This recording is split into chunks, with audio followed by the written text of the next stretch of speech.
This story is a fictional narrative inspired by real-life emotions and everyday experiences. Chapter 1. The Discovery. At 2:17 in the morning, I woke up feeling sick. Morning sickness. Next to me, Liam was fast asleep, his arm still wrapped around my belly. His phone buzzed. I was just going to turn it off for him. But then I saw the message. Can you send me some money? I'm completely broke. My name is Sophie, and I'm 27. I'm 3 months pregnant with Liam's baby, the guy I thought was the one after so many bad relationships. My family has money, but Liam came from a modest background. He was hardworking, ambitious. We had wedding plans. Everything was perfect. Until that night. That familiar wave of nausea hit me again. My mouth tasted bitter. My stomach was cramping up like someone was twisting it. I lay still for a few seconds, trying to swallow it down, hoping it would pass. Next to me, Liam kept sleeping.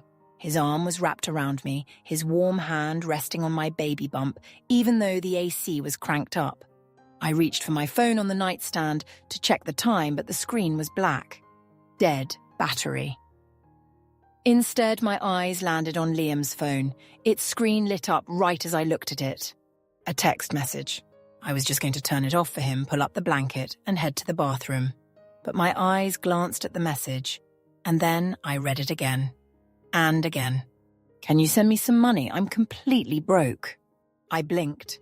The number wasn't saved in his contacts, just a long string of digits. I looked at Liam. In the darkness, his face looked so kind, so peaceful. He was dreaming about something, the corner of his mouth turned up slightly. Probably just a friend asking for help. An old friend going through a hard time, texting late at night for help. Nothing weird about that. But why wasn't the number saved? I put the phone down, forcing myself to look away. I went to the bathroom and sat on the cool tile floor, letting the nausea run its course. My mind was racing with questions. Who was that? Why text in the middle of the night? I'm completely broke. That sounds like someone really close, like they used to be really close. When I got back to bed, I couldn't sleep. I just lay there, staring at the ceiling. Liam's arm was still wrapped around my belly, heavy. I wanted to believe I was imagining things, reading too much into it. My mum always says I overthink stuff, probably just that. But that gut feeling, the one my mum calls never wrong, was screaming in my head. The next morning, Liam woke up first and went to shower. I heard the water running.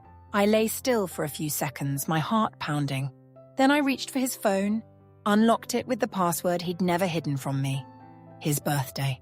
I scrolled up and down. Messages from that number came in regularly every month. All of them said things like, I need money for medicine. Can you send it to me? I don't know what to do. The tone was desperate, familiar, like they were really close, too close. My hands were shaking. Sweat made my palms wet against the screen. I screenshotted everything, every single message. There were old ones from 3 months ago, 5 months ago. Every time he sent money. Not a lot. But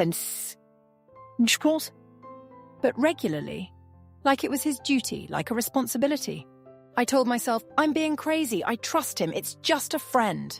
But why hide it? Why wasn't the number saved? When the shower stopped, I put the phone back, lay down and closed my eyes. Liam came out with a towel around his waist, leaned down and kissed my forehead. Time to get up, babe. Want me to make breakfast? His voice was warm and gentle, just like always. I opened my eyes and smiled at him. It was so fake I was afraid he'd notice. But he didn't. He just ruffled my hair and went downstairs to the kitchen. I grabbed my phone and saved that number. I put it in my contacts as unknown number.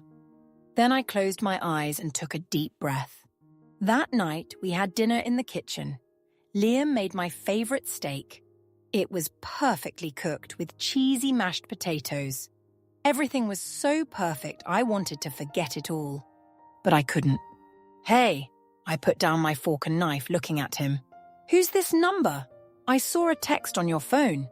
Liam stopped chewing. I saw the steak get stuck in his throat. His eyes went wide, then quickly adjusted. He swallowed, took a big gulp of water. Sweat dotted his forehead, even though the AC was still running. Oh, He laughed, but it sounded forced. It's my cousin back home. She's having a tough time, asks me for help sometimes. I looked him straight in the eye. If she's your cousin, why didn't you save her number? Well, we haven't talked in a while. She texted me the other day and I forgot to save it. He reached for my hand. Don't overthink this, babe. I love you. I didn't pull my hand away. I just kept looking at him. Let me call her then, just to check in. Your cousin is my cousin too. Liam pushed his chair back. It screeched against the floor. What are you doing? Don't you trust me? I stood up too, a little slower because of my bump. I put my hands on the table and looked at him. You're avoiding the question. How can I trust that? The kitchen went so quiet I could hear the refrigerator humming. Liam stood there, his face pale, his hands clenched into fists, then relaxed. He sighed, dropped into his chair and put his head in his hands. It's Maya. I blinked. That name. Maya. His ex-girlfriend of 7 years, the one he said he'd broken up with long ago and had nothing to do with anymore. Liam looked up at me, his eyes red. We're done, I swear. But she's struggling, okay? She texts, asking for money, and I feel bad for her, so I help. I swear I don't have any feelings for her. I love you. He stood up and walked toward me. Sophie, I'm sorry I hid it. I was just afraid you'd misunderstand, afraid you'd be upset. I love you. I love our baby. You're everything to me. I stood there frozen. My hand instinctively went to my belly. Inside, I felt something flutter. Or maybe I just imagined it. I looked at Liam, at his worried, panicked face, the sweat on his forehead, his shaking hands. I wanted to believe him. My heart wanted to believe. But my brain was screaming. Then why hide it, if there's really nothing going on? I didn't say anything. I just turned and walked to the bedroom. Liam called after me, Sophie, Sophie, I'm sorry. I closed the door and sat on the bed. Tears started falling, but I wiped them away. I didn't even know why I was crying. Because of the betrayal? Or because I was scared? I was about to be a mum. I was about to get married. My life was perfect. That night, after Liam had fallen asleep next to me, I lay still, listening to his steady breathing. His arm was wrapped around my belly again, out of habit. I stared at the ceiling, tears running down my temples, soaking the pillow. I grabbed my phone and opened the messages. My fingers shook as I typed to that unknown number. I'm Liam's fiancé. Meet me. If you don't, I'll make your life harder than it already is. I hit send. Then I put the phone on my chest, feeling my heart pounding. Next to me, Liam shifted in his sleep, his arm pulling me closer. I closed my eyes, swallowing my tears. I didn't know what tomorrow would bring, but I knew my life had just turned a corner, and there was no going back. Chapter 2, The Surprise. I set up a meeting at a small coffee shop on the edge of town. It was quiet, not many people around. Perfect for an uncomfortable conversation. I brought my cousin Jenna along for backup. Jenna's tough, sharp-tongued, and can handle anyone who needs handling. I told her, come with me, just in case. On the way there, my mind was spinning through all the possible scenarios. Scenario 1, she'd be gorgeous, like a model. Long red nails, designer clothes, walking in with this smug half-smile. She'd look me up and down and sneer, so you're her. Pretty average. Scenario 2, she'd be a total mess. Crying her eyes out, telling me about her undying love for Liam, all the years they spent together, and then blame me for stealing her happiness. Scenario 3, she'd play the dangerous game. Stare right into my eyes and smirk. You think winning him matters? I can get him back anytime. I know men like him better than you do. I clenched my fists, my nails digging into my palms. The pain kept me focused. I was ready for a fight. Whoever she was, whatever she said, I wasn't backing down. I was the fiancé. I was carrying his baby. I had every right. Jenna was driving. She glanced at me. You okay? You're wound up tighter than a guitar string. I took a deep breath. I'm fine. She shrugged. Whatever. We'll see when we get there. I'll be right next to you if you need me. The coffee shop came into view. A little white house with flower pots out front. I got out of the car, my stomach heavy with dread. My belly twinged a little and I put my hand on it. "Mummy's okay, baby, just going to talk." We went in and grabbed a table by the window. I ordered orange juice, Jenna got black coffee. My eyes stayed glued to the door, waiting. Then it opened. A woman walked in. I looked, then looked again. My eyes went wide, then wider. She was wearing a baggy, worn-out grey sweater with frayed sleeves, faded jeans, cheap flip-flops, the kind you get at the market for a few bucks. Her face was pale and hollow. I could see her cheekbones jutting out. Dark circles under her eyes, so deep it looked like she'd been crying for a month. Or not sleeping for a month. Or both. But what left me speechless was her belly. She was pregnant too. And her bump was bigger than mine. Way bigger. Probably 6 or 7 months. It strained against that baggy sweater, looking heavy and uncomfortable. She moved slowly, carefully. I looked down at my own belly. 3 months. Just a little bump, still easy to hide under loose clothes. Then back at hers. Then back at mine. My mouth opened, but nothing came out. Even Jenna next to me froze, her coffee cup halfway to her mouth. The woman looked around, spotted us, and walked over. She pulled out a chair and sat across from me. Up close, I could see her eyes, red-rimmed, exhausted, but kind. No attitude, no challenge, just tired. "I'm Maya," she said softly, her voice a little hoarse. "You're Sophie, right?" I just nodded. My shaking hand went to my belly like I was protecting my baby from, I didn't know what. From the truth? From this woman? From myself?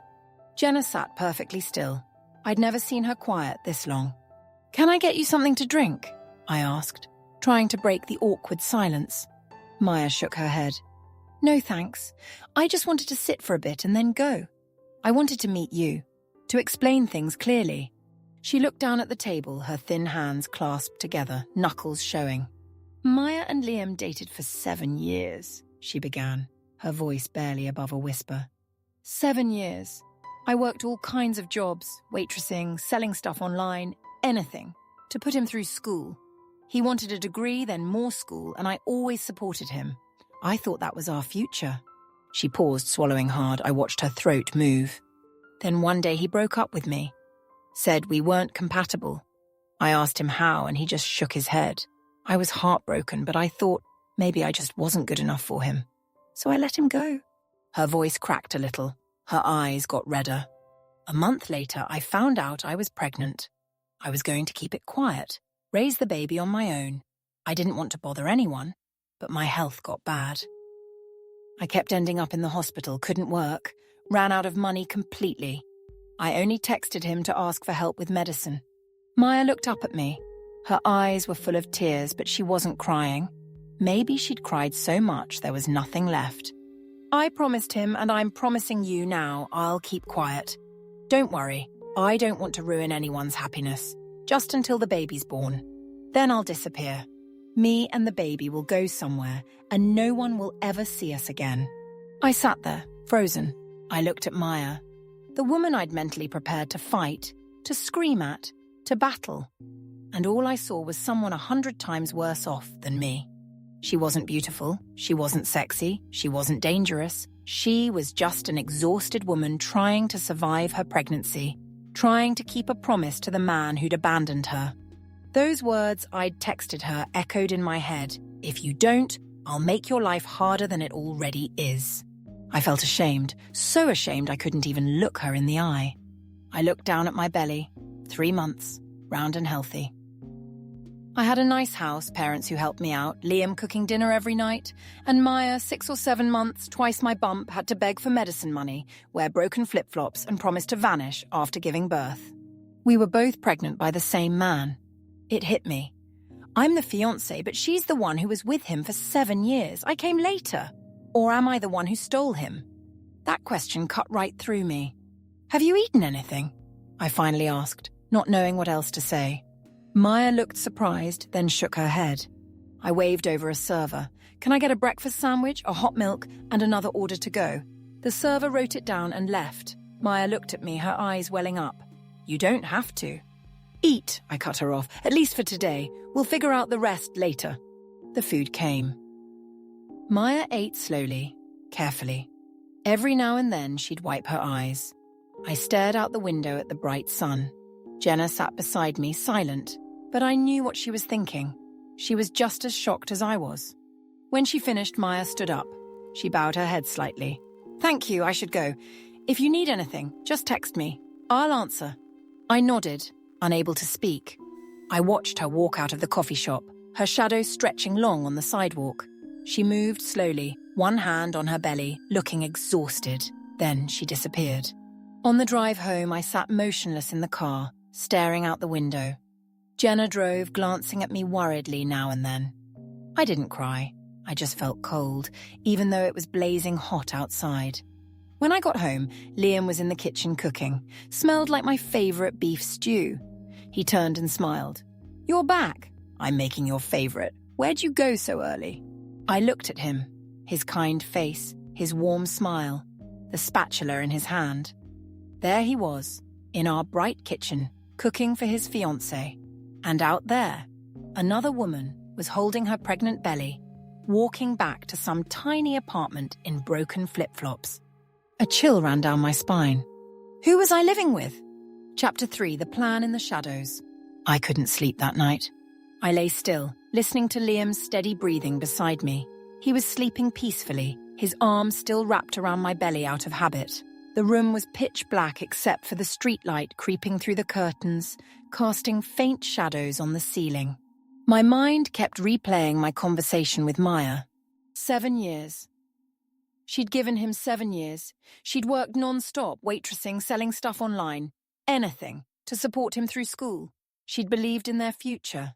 And then he left her when she got pregnant.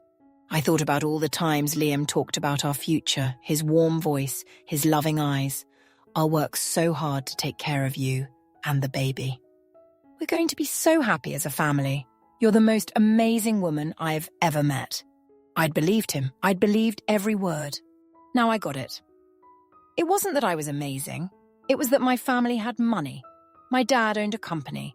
My mom was always ready to help. I was his ticket out of a hard life. Tears streamed down my face and soaking my pillow. I didn't move to wipe them away.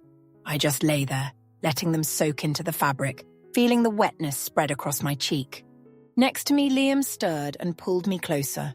His body heat seeped into me, but I didn't feel warm. I felt cold, cold from the inside. Then I wiped my tears. I don't know how long I lay there, but as dawn started to break, a different thought came into my head. Not a thought born of pain. Something else. Something sharp and clear. I wasn't going to let him get away with this. The next morning, after Liam left for work, I sat in front of my computer. The house was quiet except for the clicking of my mouse and my own breathing. I opened my browser and started typing. Child custody rights for unmarried parents. Parental responsibilities for children born out of wedlock. Evidence of abandonment in family court. I read page after page. Legal terms, similar cases, court rulings. I squinted at the screen, scribbling notes in a notebook. Every word, every line. The law here in America is clear. Liam has responsibilities to both kids, mine and Maya's. No running away from it, no denying it. I leaned back in my chair, staring at the ceiling. Scenarios started forming in my head. If I left him now, he'd just find someone else. Another woman with money, someone who could help him move up. Another victim. My hands clenched, my nails dug into my palms. No way. I wasn't letting that happen. He had to pay. Not just for me, for Maya, for Maya's baby, for every woman who'd be his next victim if he got away this time. I grabbed my phone and texted Maya. My hands didn't shake anymore. They were steady. "Hey, we need to meet again. I have something important to talk about. Come." I hit send. A few minutes later, Maya replied, "Okay, I wanted to see you too." We agreed to meet at a park near her place, a small park with a few benches under some red maple trees. I got there early, sat there watching leaves fall, feeling strangely calm. No more fear, no more confusion, just a cold determination growing inside me. Maya arrived, walking slowly with one hand on her belly. This time I looked at her more carefully. Her eyes were sunken from lack of sleep with those dark circles. Her thin hands showed every vein. The jacket she wore was too light for the cool weather. She sat down heavily, breathing hard, sweat on her forehead. "What's going on?" Maya asked, sounding worried. I looked her straight in the eye. "I want us to work together." Maya's eyes went wide with confusion. "Work together? On what?" "I'm going to marry Liam." Maya flinched.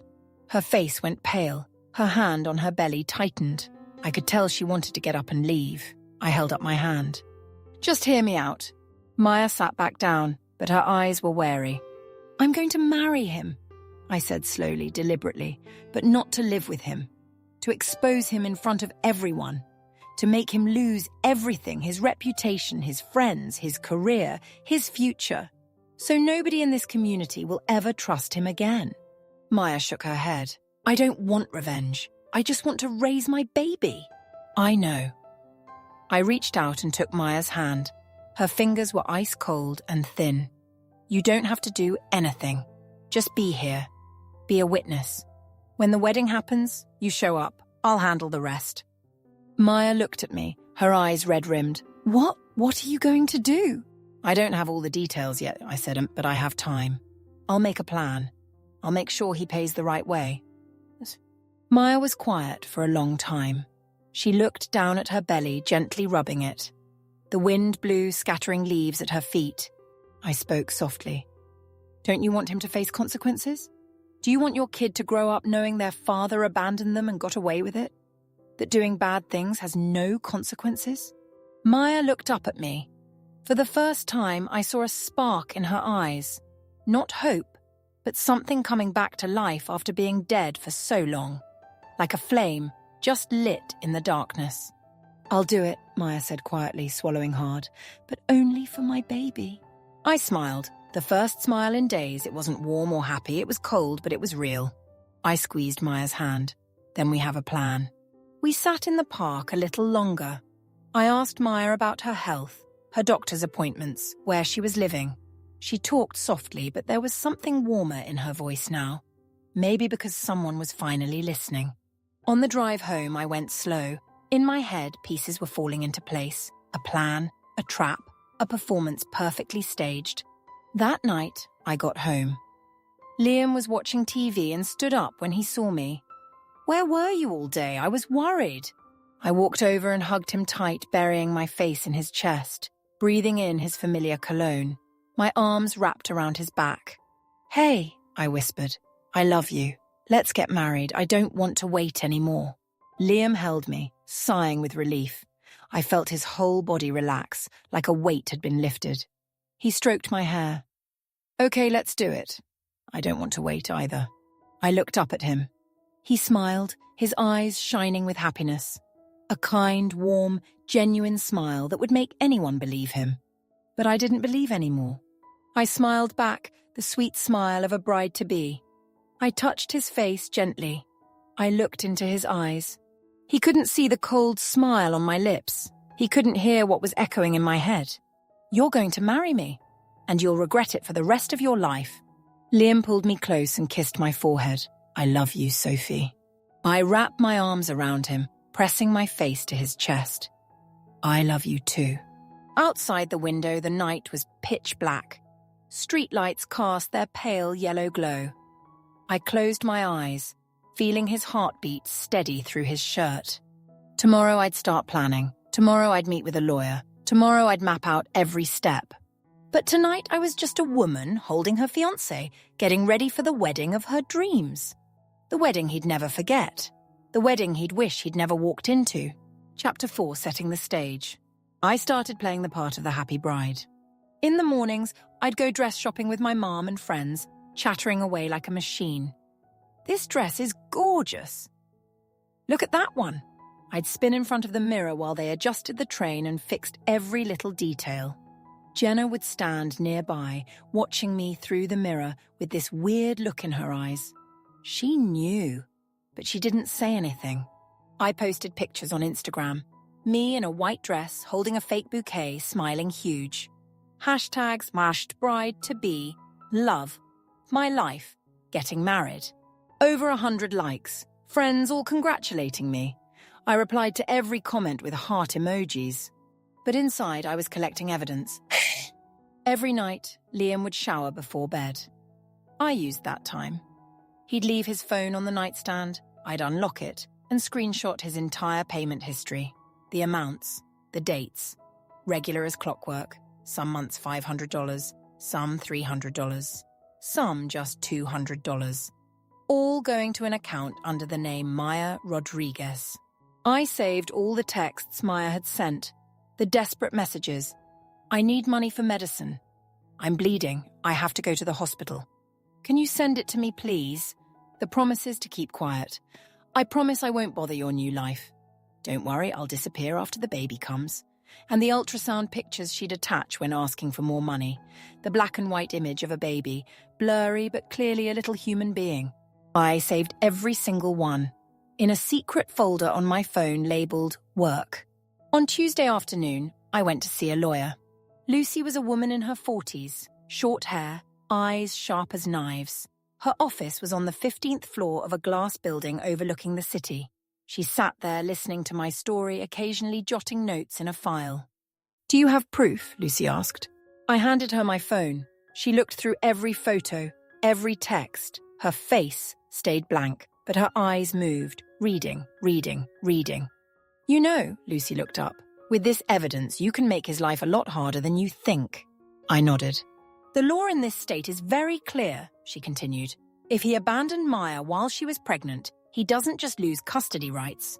Maya can sue for back child support, emotional damages, and if you can prove he married you for financial gain, the marriage contract can be voided." I looked at her. "I don't need money." Lucy raised an eyebrow. "Then what do you need?" "Justice." Lucy studied me for a long moment, then nodded. "Okay, I'll help you. But you follow my plan. No going rogue." "I understand." Leaving the lawyer's office, it started to rain, tiny droplets soaking my shoulders.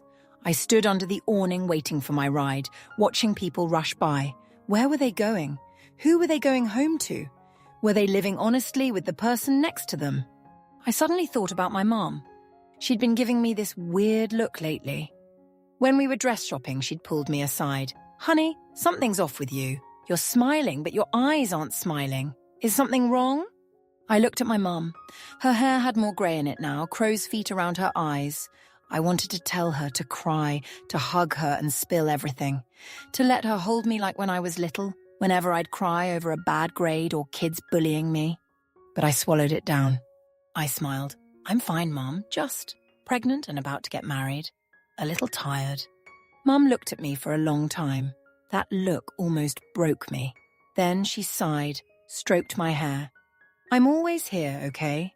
If you need anything, tell me." I nodded. But inside I knew this was something I had to do myself. That night my phone rang. Maya calling. Her voice was weak, barely there. "Sophie, I'm so tired. I started bleeding again today. The doctor says I need to stay in the hospital." My heart clenched. "Where are you? I'm coming." "St. Mary's Hospital. But don't worry, the doctor says I'll be okay. They just want to monitor me." "Tid." I bit my lip. "Don't worry, I've got you. Hang in there. We're almost done." "Okay, I'm trying." I hung up and sat there in the dark. Liam was watching TV in the living room. I could hear laughter from some comedy show. It made me feel cold. The next few days, I threw myself into wedding planning like a moth to flame. I picked a huge restaurant downtown that could hold 300 guests. Liam's eyes went wide. "That many?" "It's a once-in-a-lifetime wedding, babe," I smiled, stroking his hand. "I want to invite all our friends, colleagues, business contacts, my dad's whole company too. Some." Liam nodded, his eyes lighting up. I knew what he was thinking. The more powerful guests, the better for his future. I hired a professional event company. I met with them 3 times, tweaking every detail. Tables, flowers, lighting, music.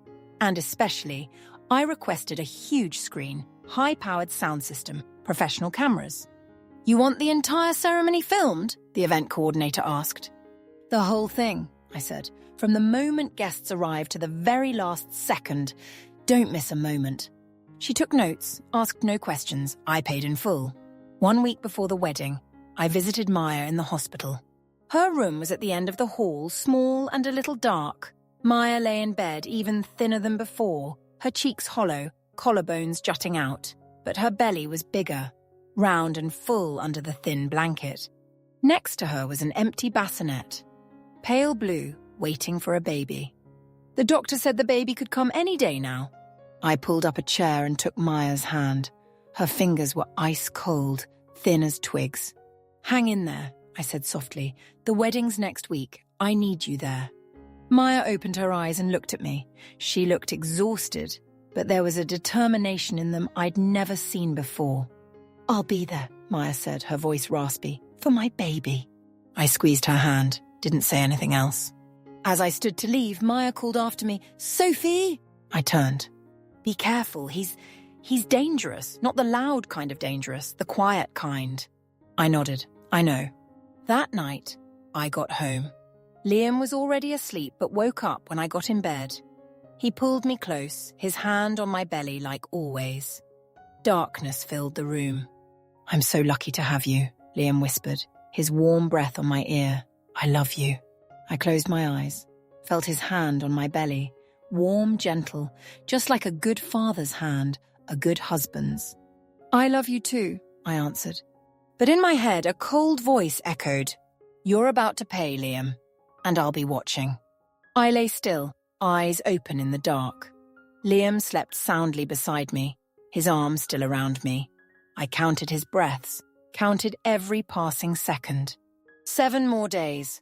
7 more days, and it would all be over. Chapter 5, Maya and the baby. One day, I went to visit Maya at her apartment. She'd texted me the address with a warning. "It's a little far. Drive carefully." I drove for almost an hour, getting farther and farther from downtown. The roads got worse. The tall buildings disappeared, replaced by low, run-down houses. I pulled over and looked around. This was a part of town I'd never set foot in.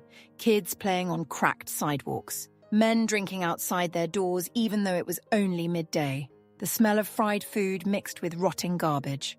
I found the house number. It was deep in a dark little alley. I picked my way carefully, avoiding puddles of black water. Maya's room was at the end of the alley. I knocked. The old wooden door opened and Maya stood there, her belly huge now, her face pale and tired. She smiled weakly. "Come in." I stepped inside and froze. The room was tiny, maybe 100 square feet. The walls were damp and mouldy, peeling in chunks. The only window had a broken corner patched with black electrical tape to block the wind. The ceiling was low, a single dim yellow light bulb dangling. Maya's bed was just an old mattress on the floor with faded sheets. Next to it, a small plastic cabinet with a few folded clothes. In the corner, a little camping stove and some instant noodles. No AC, no TV, no fridge. Maya looked embarrassed, rubbing her hands together. "I'm sorry it's so cramped. Maybe we should go to a coffee shop." I shook my head. My eyes were burning. I tried to swallow the tears, but I couldn't. One dropped. Maya panicked. "Why are you crying? What's wrong?" I couldn't answer. I just looked around that miserable room, then at Maya's pregnant belly. 7 years. She'd given him 7 years. She'd worked to put him through school. And now she was lying here in this mouldy room, carrying his baby, waiting to give birth. I couldn't believe Liam, the man I was about to marry, who told me he loved me every night, who gently touched my belly, had left the woman who loved him for 7 years to live like this.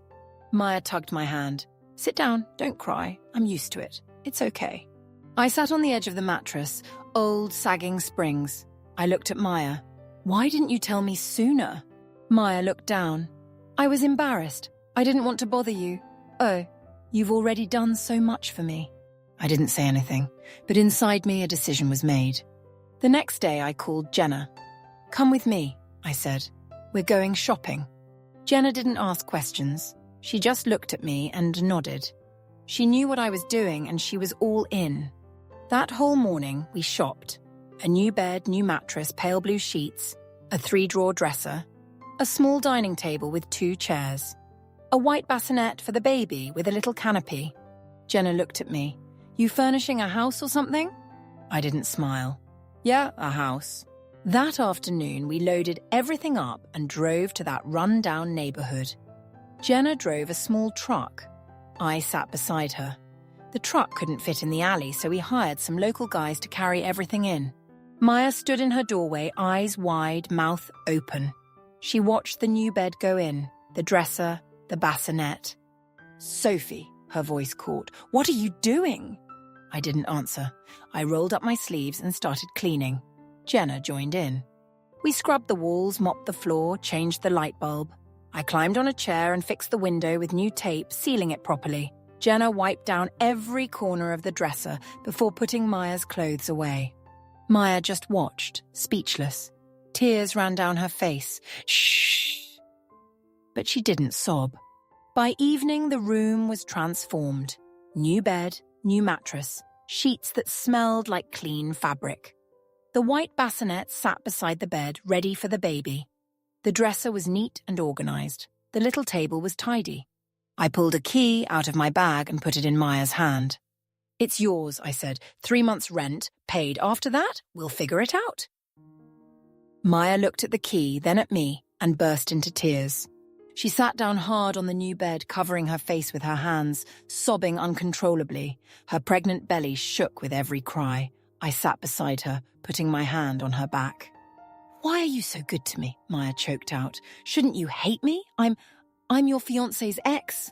I'm pregnant with your fiancé's baby. You should hate me." I looked at her. Her tear-streaked face, red-rimmed eyes, trembling lips. I took her hand. "You're not my enemy," I said. "We share the same enemy. And I'm not doing this just for you. I'm doing it for the baby. He deserves to be born into a decent place." Maya looked at me. Through her tears, something new sparked in her eyes. Something like hope, like coming back to life. For the first time in months, she didn't feel alone. She hugged me, the hug of a woman about to be a mother, weak but warm. I hugged her back, rubbing her shoulders. "Everything's going to be okay," I whispered. "I promise." 3 days before the wedding, my phone rang at 10 a.m. The hospital. "Maya Rodriguez?" The nurse's voice. "She's gone into early labor. She's in the delivery room." I was in my final dress fitting. The designer was pinning, adjusting. I dropped everything and ran out. Jenna called after me. "Where are you going?" "The hospital." I drove like a maniac. Ran red lights. Horns blared behind me. I didn't care. My hands gripped the wheel, eyes fixed ahead. At the hospital, I ran to the maternity ward. Nurses tried to stop me. "Who are you? What's your relation to the patient?" "I'm her sister," I said. "I'm her sister." They looked at me, then at my pregnant belly, and let me through. The delivery room was bright and wide. Maya lay on the bed, pale as paper, sweat soaking her hair. She was screaming, screams that tore through the air. I ran to her and grabbed her hand. Maya squeezed so hard her nails dug into my skin. It hurt, but I didn't pull away. "Push," I said. "I'm right here with you. Push for your baby." Maya screamed, pushed, screamed again. The doctor called out, "Come on, Mama, one more time." Maya squeezed my hand even harder. I felt like my bones might break, but I held on. "It's been 6 hours," a nurse whispered to the doctor. "Too long." My heart clenched. 6 hours. Maya had been pushing for 6 hours. And then, a cry. "Wah! Wah! Wah!" A tiny cry, weak but unmistakable. I looked up. The doctor was holding a baby. So tiny, red, crying. A baby boy. Maya looked at her son, tears streaming down her cheeks. She was exhausted, couldn't speak, just looked. I looked at the baby. His eyes were squeezed shut, his mouth all scrunched up, crying. His tiny hands were clenched into fists. The nurse cleaned him, wrapped him in a blanket, and brought him to Maya. Maya reached out with shaking hands, touching his cheek. The baby stopped crying, like he recognized his mother. I stood there watching them. Something welled up inside me, pain, strength, worry, all mixed together. When the nurse took the baby for tests, I leaned down to look at that tiny face. Red, wrinkled, but a human being. A life. A child who would grow up, learn about his father, learn about what happened. I told myself silently, "You're not growing up without justice, I promise you that." I went back to Maya. Her eyes were closed, breathing shallow. I sat down and whispered in her ear, "Rest now. The wedding is the day after tomorrow. I need you there." Maya opened her eyes and nodded. Her arms were still around her baby, now lying beside her. "I'll be there," Maya said, her voice rough. "For my baby." I left the hospital at midnight. Rain was pouring down. Big, heavy drops hit my face, cold and sharp. I stood under the awning waiting for a taxi, one hand on my belly. My baby moved inside me. He'd be here soon too, just a few more months. I wondered, when you grow up, what will you think of me? A mother who stood up for justice or a cruel woman? I didn't know the answer. But I knew one thing, there was no going back. A taxi pulled up. I got in, sat in the dark, watching raindrops streak down the window. The car drove through the night, taking me home, back to Liam, back to my role. 2 more days. 2 more days, and it would all be over. Chapter 6. The Wedding. The fancy restaurant downtown was decorated beautifully. White flowers everywhere. On the railings, tables, the arch where the bride and groom would stand. Chandeliers sparkled overhead, casting shimmering light through the big room. Almost 200 guests, both families, friends, co-workers, business partners. Everyone dressed up, chatting and laughing, champagne glasses clinking. I stood in the private dressing room, looking at myself in the mirror. The wedding dress was pure white, covered in thousands of tiny pearls. Long sleeves, high neck, but the belly area was cut loose to hide my 7-month bump. The veil was thin as clouds over my head. My skin was pale. Makeup covered me carefully, but it couldn't hide the dark circles under my eyes. But my eyes, they were bright, strangely bright. Jenna stood beside me in her pale pink dress, holding my hand tight. "Are you sure?" Jenna asked. Her voice was soft, just for us. I looked at her in the mirror. Her eyes were red. I nodded. I've never been more sure. Music started outside. Guests applauded. Jenna squeezed my hand and whispered, "You've got this. I'm right here." I took a deep breath and pushed open the door. The door swung open, bright lights flooding in. All eyes turned to me. I walked down the red carpet, slow and steady, holding my white bouquet. Liam stood on the platform waiting for me. He was in a black tux, white tie, hair gelled perfectly. His eyes were shining, his smile full of happiness. As I got close, he reached out and took my hand. "I love you," he whispered, looking at me with adoring eyes. I just smiled softly. The pastor stepped up, opening his Bible. He read the familiar words about love, marriage, commitment. His deep voice echoed through the hall. "Groom Liam Michael Anderson." The pastor looked at Liam. "Do you take Sophie to be your lawfully wedded wife? To have and to hold, for richer or poorer, in sickness and in health, until death do you part?" Liam looked at me, eyes shining. "I do." Guests applauded. Someone yelled, "Yeah!" Friends giggled. The pastor turned to me. "Bride Sophie Elizabeth Chen, do you take Liam to be your lawfully wedded husband, to have and to hold, for richer or poorer, in sickness and in health, until death do you part?" I took the microphone. The room went silent, waiting. I looked at Liam. He smiled, eyes full of hope. Then I looked at the guests. My mum in the front row, eyes red but smiling. My dad beside her, nodding encouragement. Friends, co-workers, everyone who'd wished us well. I spoke. "Before I answer, I want to tell everyone here a story." Liam froze. The smile on his face turned to stone. The room got so quiet I could hear a spoon clink against a glass at the far table. I looked straight into the camera beside the stage. "A story about today's groom." I started talking. I told them about a girl named Maya. She loved a man for 7 years. 7 years she worked non-stop, waitressing, online sales, anything, to put that man through school. She believed in their future. Then one day, that man broke up with her. Reason: we're not compatible. A month later, she found out she was pregnant. I looked at Liam. His face was white, sweat beaded on his forehead. I kept going. She planned to raise the baby alone, but her health got bad. She kept ending up in the hospital, couldn't work. Ran out of money completely. She only texted him to ask for help with medicine. She promised to stay quiet so he could marry his new wife in peace. On the big screen behind me, the texts started appearing. I need money for medicine. I'm bleeding. I have to go to the hospital. Can you send it to me, please? Maya's voice came through the speakers. She'd recorded her story ahead of time. Her voice was soft, weak, but every word was clear. I promise I won't bother your new life, just until the baby comes. Then I'll disappear. The room was dead silent. I looked around. My mom had her hand over her mouth. My dad's face was red. My friends stared in shock. Liam's mom, she shot up from her seat, face pale as paper. I looked at Liam. His face had no color left. His lips trembled, stammering. Sophie, what are you doing? I can explain. I didn't answer. I just looked toward the main door. The restaurant doors opened. Maya walked in. She wore a simple pale blue dress, no makeup. In her arms, she held a newborn baby boy wrapped in a white blanket. She still looked pale and tired, only 2 days after giving birth. But her eyes were bright. Strangely bright. She looked straight at Liam. A scream came from the guest tables. Liam's mum fainted. People rushed to help her. Whispers spread everywhere. People took photos, videos. Liam's friends looked horrified. I looked at Liam one last time.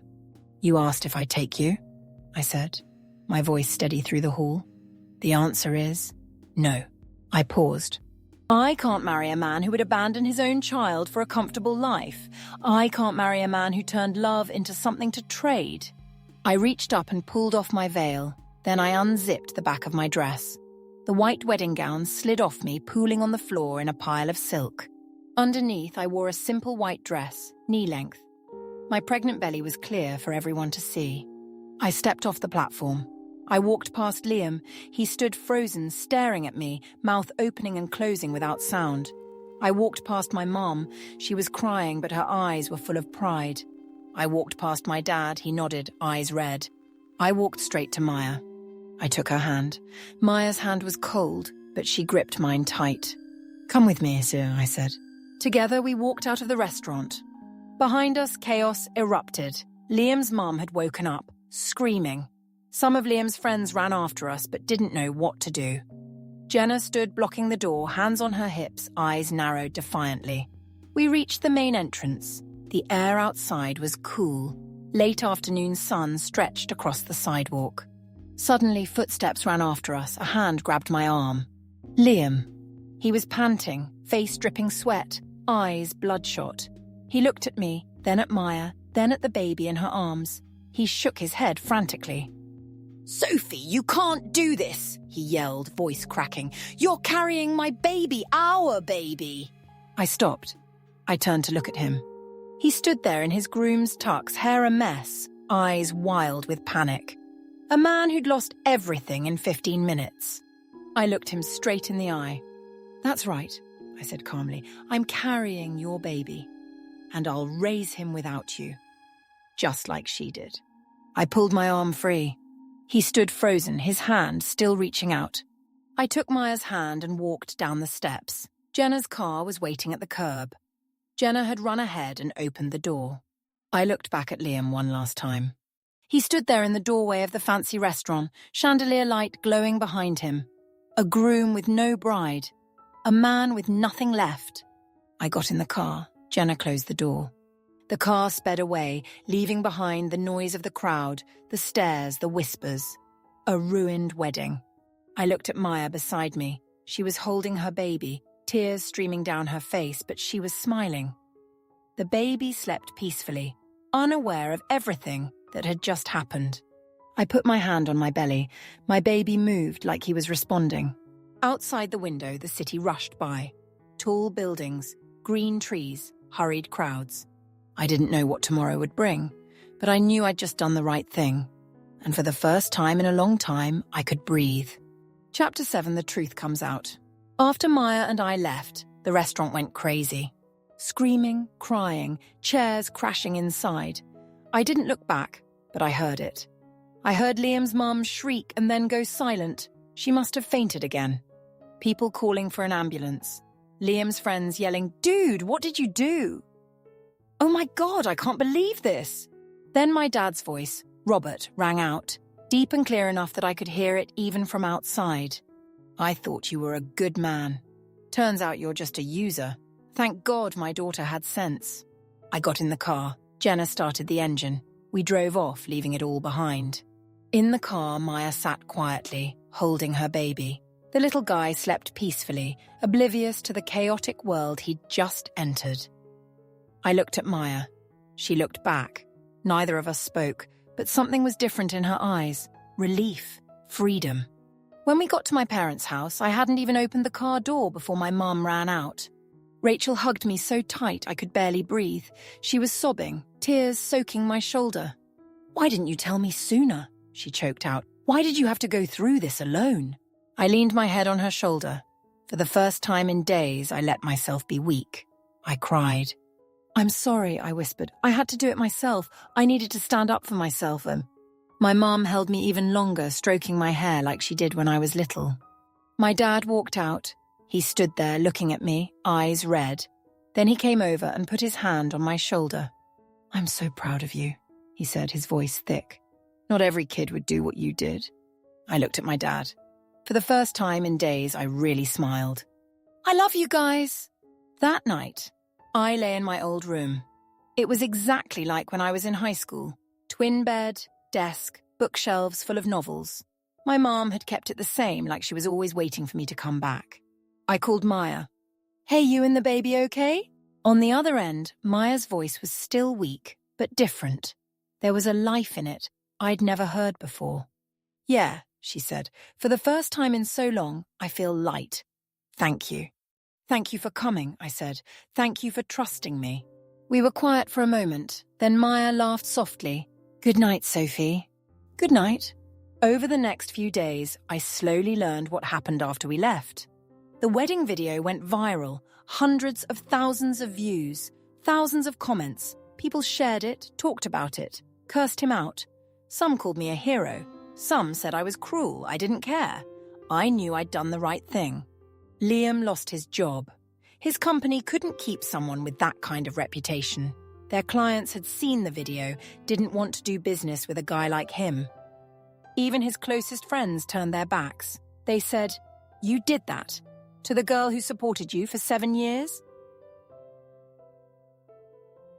Even his own mom, Linda, after waking up in the hospital, looked at him with pure disappointment. "Is this how I raised you?" she asked. "To abandon the people who helped you? To abandon your own child?" Liam had no answer.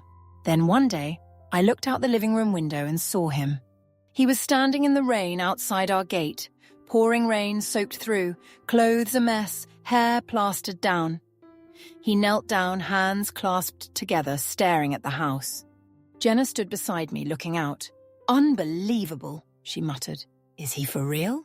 I looked at him.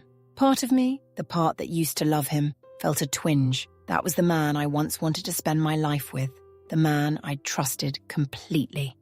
But then I remembered Maya, remembered that moldy apartment, remembered the texts begging for medicine money, remembered the newborn baby whose father had never even visited. I pulled the curtain closed. Jenna asked, "You're not going out there?" I shook my head. Some people don't deserve second chances. Liam didn't give up. He went to Maya. Jenna told me about it. He showed up at Maya's new place, the small but clean apartment I'd rented for her.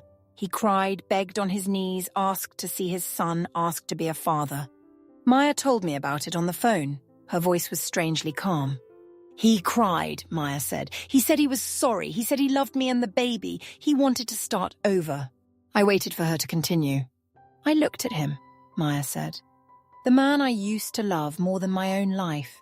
The man I worked 7 years to put through school. And I just felt nothing."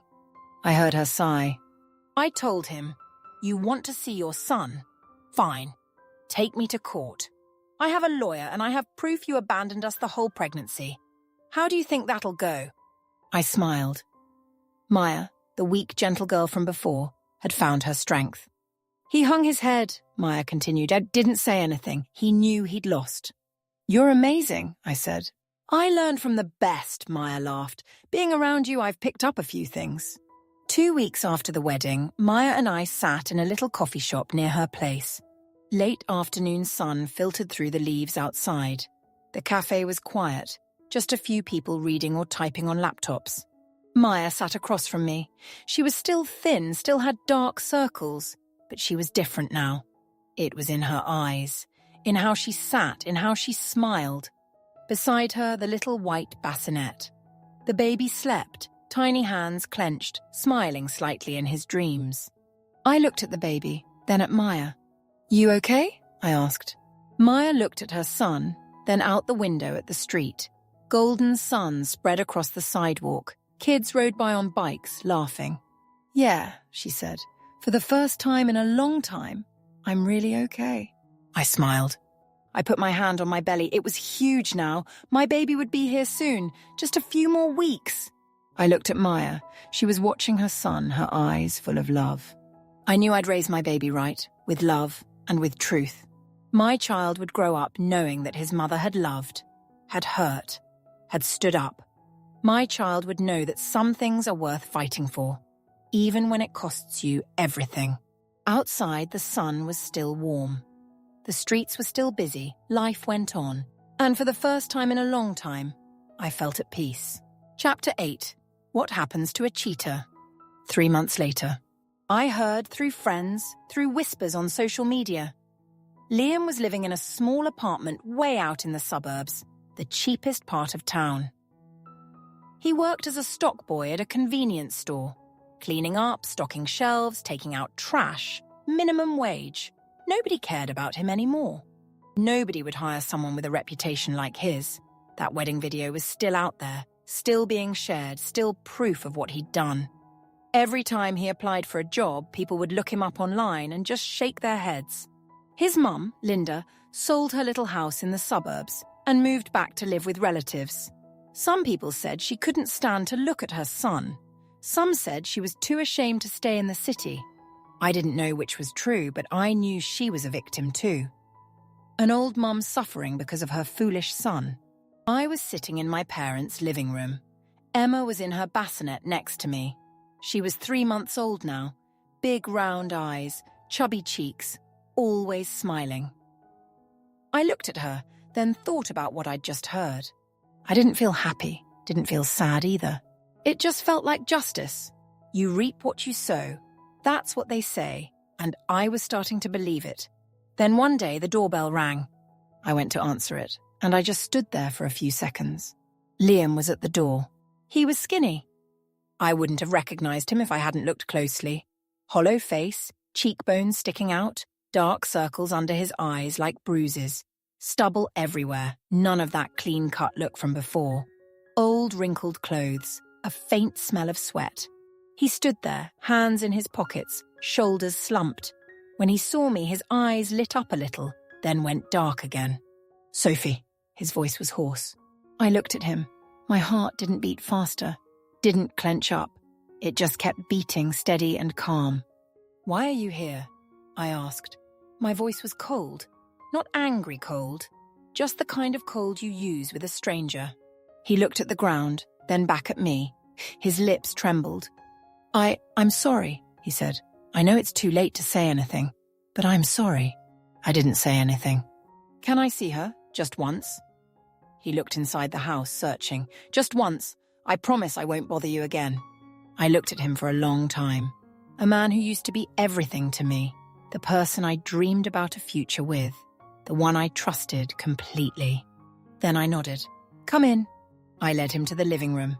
Emma was in her bassinet, awake, eyes wide open, staring at the ceiling, babbling nonsense. Liam stood looking at his daughter. I saw his hands shake, his eyes got red. He stepped closer to the bassinet, bent down. Emma turned to look at him, her round eyes unafraid. He reached out, about to touch her cheek, but his hand stopped mid-air, trembling, then pulled back. He looked at his daughter, and tears ran down his face. Emma smiled, babies smile for no reason. But right then she smiled at him. Liam started crying, not loud sobs, just tears flowing silently down his hollow face. I stood there watching, not saying anything. After a long moment, he wiped his face and turned to me. "Are you okay?" I shrugged. I'm fine. Maya and the baby are fine too. He looked down. I know, I went by there, but she wouldn't let me in. That's right, I said. She has her reasons. He was quiet for a long time. Then he said softly, I want to be a father to both of them. I want to try. I looked at him. You want custody? Fine, take us to court. Liam looked up at me. I continued, but think about it. Do you have any chance of winning? You abandoned Maya for her whole pregnancy. You don't have a steady job. Your reputation is ruined everywhere. Who do you think the court will give the kids to? Liam hung his head.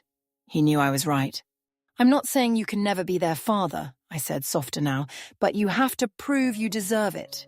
Not to me, not to Maya, to the court, to society, to yourself. He was silent. I looked at Emma. She'd fallen asleep again, a little smile on her face. What's her name? He asked. Emma, I said. Emma Sophie Chen. He nodded. Beautiful. We were quiet another moment. Then he stood up. I should go, he said. Thanks for letting me see her. I walked him to the door. Before he stepped out, he turned back. His eyes were still red, but something was different. Not hope, just acceptance. Sophie, he said. I'm sorry, I know it's too late, but I'm sorry. I looked at him. A pathetic skinny man standing at my door. You don't need to apologize to me, I said. You need to apologize to Maya. And more importantly, you need to live with what you did. He looked down. I went on. I hope someday you become a better person. But not for me. For yourself. For your kids. Liam looked at me, eyes wet. Then he nodded, turned and walked away. I stood at the door, watching. He walked slowly, back hunched, looking small and sad on the empty street. Late afternoon sun spread across his shoulders, his messy hair. I didn't feel happy, didn't feel sad. I just felt light. That night, I held Emma in my arms, walking back and forth in the room.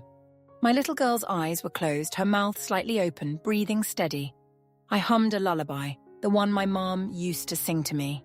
I'm not a good singer, but Emma seemed to like it. She slept peacefully in my arms. I looked at my daughter's tiny face, the chubby cheeks, long, curved eyelashes, little nose. A small, helpless life, completely dependent on me. Someday I'll tell you this story, I whispered. Not so you'll hate your father, but so you'll know that your mother chose truth and self-respect. Emma stirred slightly in my arms like she'd heard me. Outside, rain started to fall. Drops pattered on the roof, on the leaves in the garden.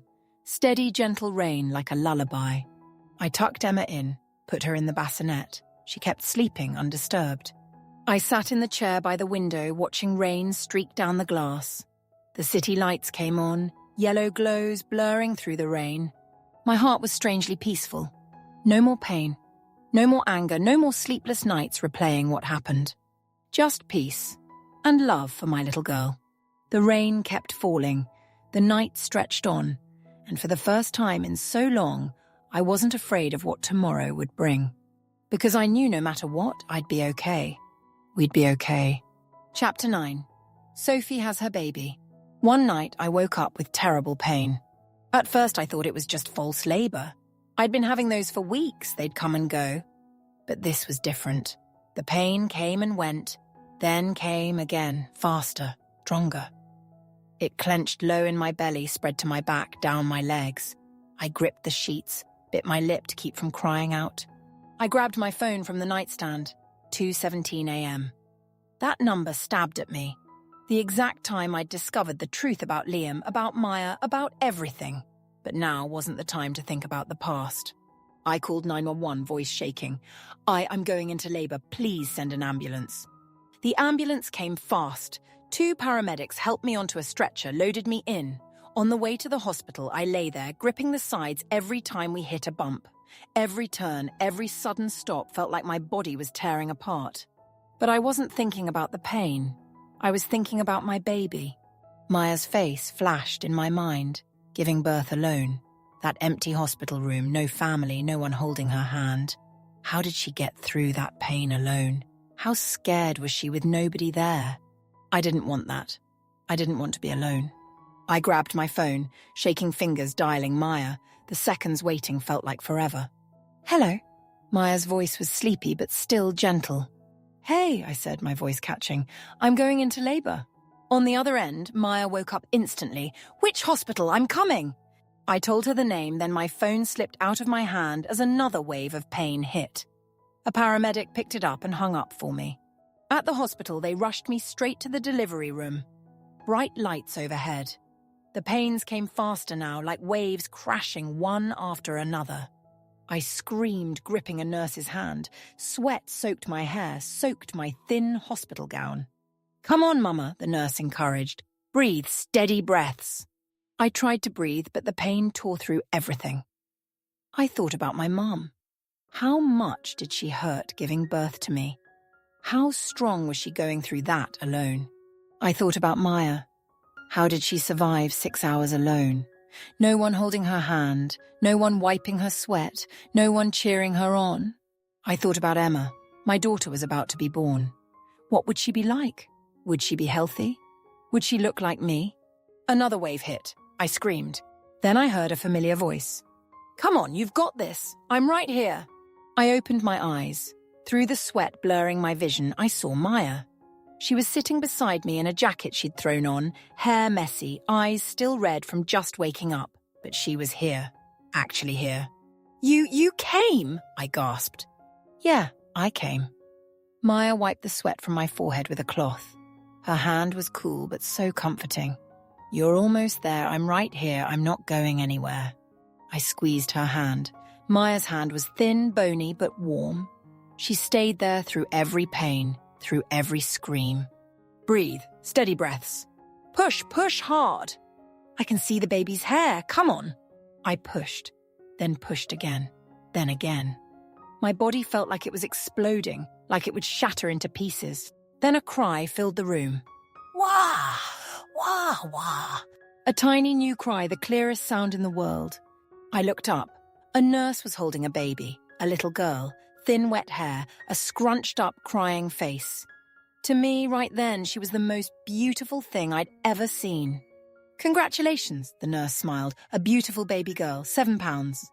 They cleaned her, weighed her, measured her, did all the checks. I lay there, my eyes following every move, my heart pounding. Then they placed her on my chest. I felt her warmth.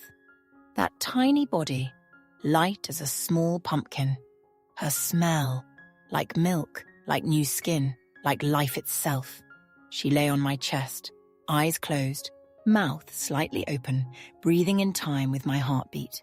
Tears ran down my face. "Emma," I whispered, voice choked. "Mummy's here. I love you." My baby stirred slightly like she heard me. Beside me, Maya watched us, her eyes red too. She wiped my tears, then gently touched Emma's cheek. "You did it, Sophie," she said. Oz, voice thick. "You did it. She's beautiful." I looked at Maya. "Thank you for coming. Thank you for being here." Maya smiled, still crying. "Silly, if I didn't come, who would?"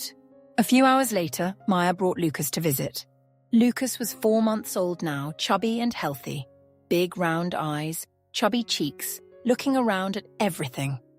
Maya laid Lucas next to Emma in the little hospital bassinet. I looked at the 2 babies, Emma and Lucas, same father, different mothers, both with light brown hair, both with big round eyes. They looked a little alike. Maybe the chin or the nose, I couldn't quite tell. The 2 babies lay side by side, sleeping peacefully. They didn't know about adult problems, didn't know about pain, betrayal, tears. They just knew how to sleep, how to eat, how to grow. Lucas reached out without knowing what he was doing and touched Emma's hand. Emma stirred slightly, but didn't wake. Their tiny hands touched, held each other. I looked at Maya. She was looking at me. "Thank you for being here," I said. Maya took my hand. Her hand was warm. "Thank you for saving me," she said. "Without you, I don't know what would have happened to me. I'd probably still be in that moldy room crying every night, not knowing my future. And Lucas. He wouldn't have had a decent place to be born." I squeezed her hand. "We have each other," I said. "And the kids have each other. That's family, right?" Maya looked at me, then at the two babies. Tears ran down her face, but she smiled. She nodded. Yeah, our family. Just then, the door opened. A doctor walked in. A middle-aged man with greying hair and kind eyes. He held a chart, about to write something, then stopped when he saw the scene in front of him. Two women sitting together, two babies in one bassinet, holding hands. He smiled. Lively family, he said warmly. Maya and I looked at each other. Then we both laughed. We didn't explain. Didn't need to. He didn't need to know who we were, how we were connected, that the babies had the same father. Just looking at that scene, he saw a family, and he was right. We were family. The doctor wrote a few notes, then left, still smiling. That night, when everyone was asleep, I held Emma in my arms, walking softly around the room. The hospital at night was strangely quiet.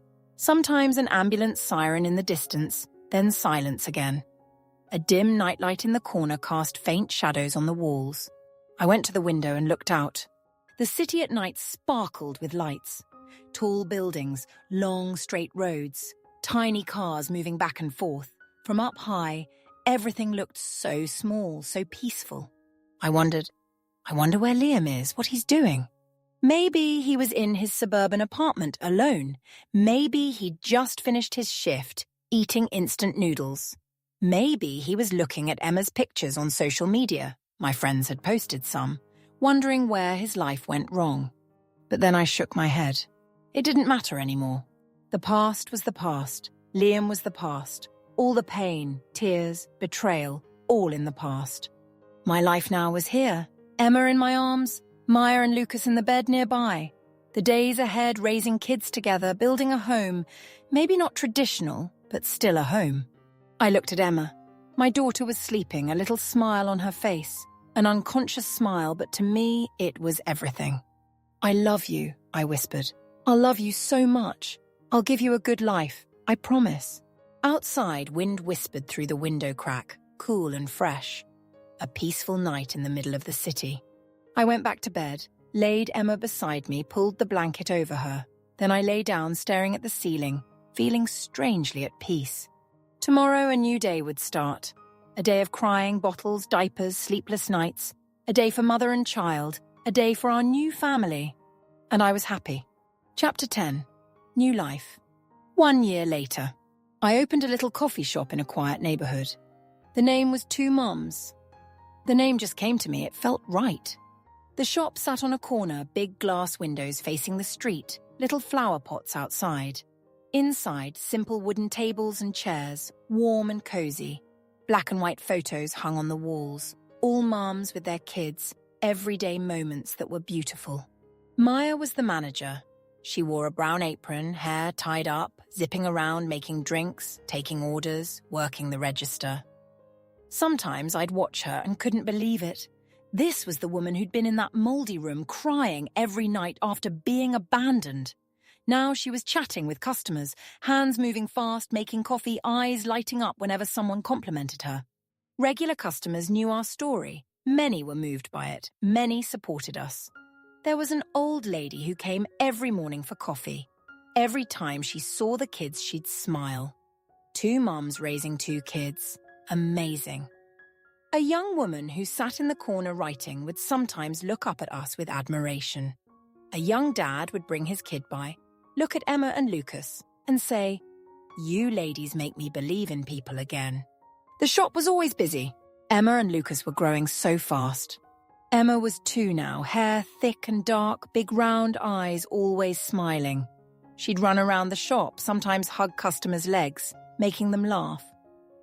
Lucas was 4 months older, walking steady, saying a few simple words. They played together like real siblings. Some days they'd fight over toys, both crying. Other days they'd hug each other in their sleep, hands tangled together. They called me Mama S and Maya Mama M. I don't know where those names came from. Maybe they made them up. Maybe they heard customers say it and copied. But I liked it. It felt warm. One day, a new customer came in. She looked at the kids, then asked Emma, "Where's your daddy?" Emma looked up at her, eyes wide. Then she answered, voice clear as a bell, "We have 2 mommies, we don't need a daddy." The customer froze. I was making drinks behind the counter. My hand stopped. Maya was wiping a table. She paused too. But then the customer smiled. "Oh, really? That's wonderful." Emma nodded and ran off to play. I watched my daughter, feeling both proud and a little sad. Proud that she was growing up thinking this way, that family could have two mums, that not having a dad was fine, but also a little sad because I knew someday she'd ask. Someday she'd want to know about the man who gave her half her blood. I didn't know yet how I'd answer, but I knew I'd tell her the truth when she was old enough to understand. One afternoon, the shop was quiet.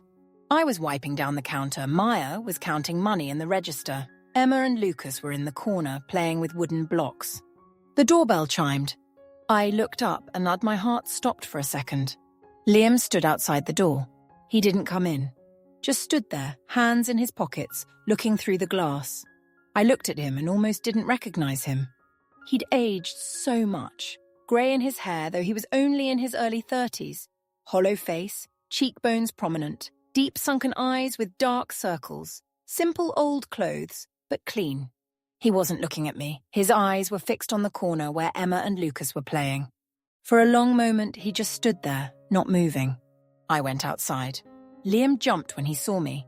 He looked down like he couldn't meet my eyes. "Sophie!" His voice was hoarse. I'm sorry for coming. I just wanted to see them once. I won't bother you." I looked at him. This man, the one I'd loved, trusted, wanted to spend my life with.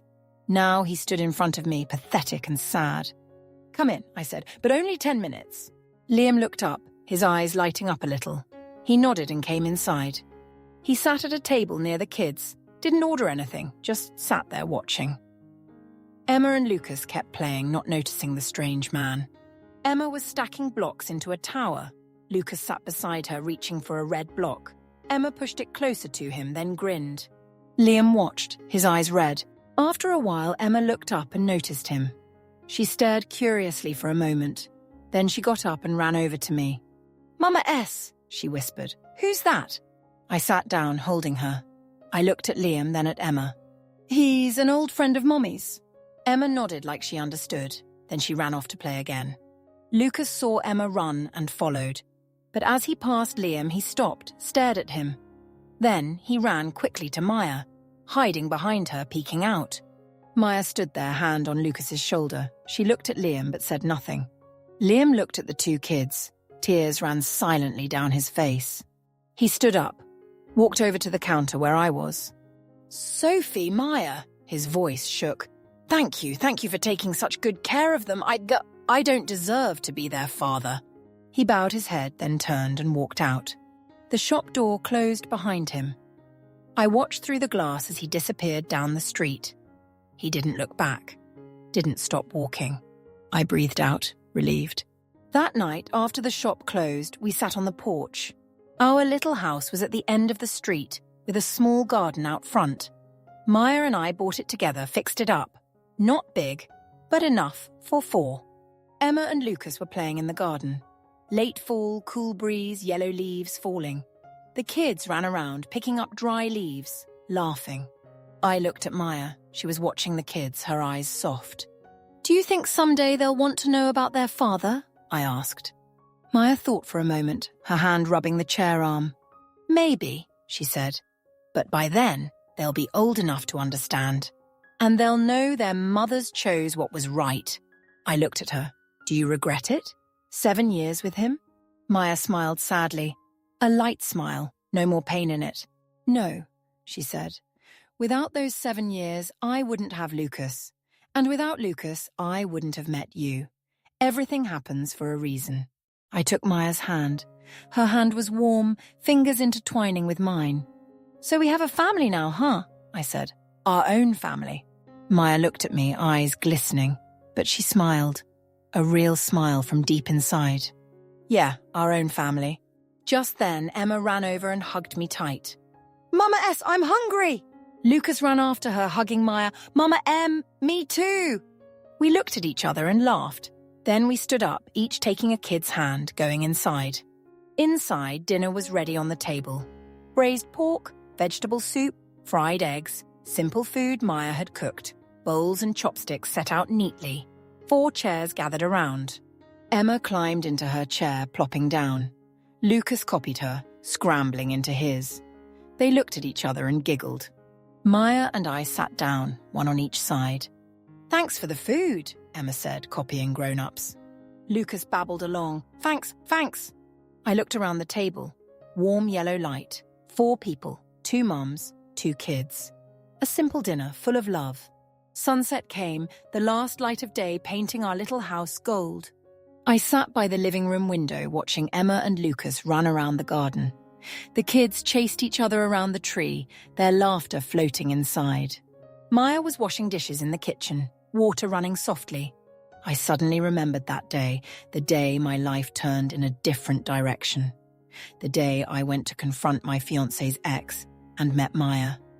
If I hadn't looked at Liam's phone at 2:17 a.m., if I hadn't texted Maya, if I hadn't been brave enough to face the truth, without that day there would be no today.